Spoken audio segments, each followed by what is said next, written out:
Today I'm going to show you how to make a bushcraft candle out here in the woods. So I've cut a small piece of tree branch here, then I'll be splitting it into quarters, just like you would with a Swedish torch. So now I have 4 equal sections.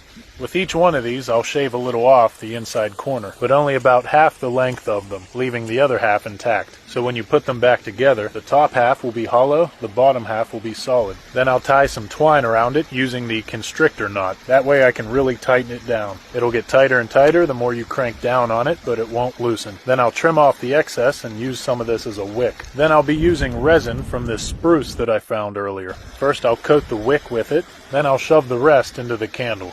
This resin is very flammable, so it's a good substitute for wax. I'll bury the wick while keeping a little bit of the wick exposed, just like a normal candle. Then I'll give it a light. Now you have a long-lasting, pine-scented candle, and you can blow it out and relight it anytime you need it.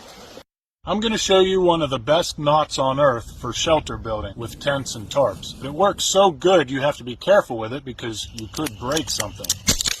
The trucker's hitch. It works kind of like a ratchet strap or a block and tackle pulley system. It's great for adding or releasing tension on your lines while increasing your pulling power. Then you can lock it into place. It's pretty simple to tie this. I'll take my line, pass it around this tree, then I need to tie a loop here on the standing line. I'll take the line, twist it away from me, then I'll form a bight from the line closest to the tree, pass it up through that loop. This is a slip knot. This loop will act as the pulley. Then I'll take the loose end of my line, pass it through that loop, then pull it back in the opposite direction. Now I can crank down on it and pull the line as tight as I can get it. Now I just have to lock that tension into place. I'll pinch the lines together near the loop, then I'll form a bight with the loose end, pass it over and under the standing line, then pull it tight. Now the tension is locked into place, and it's very easy to release it.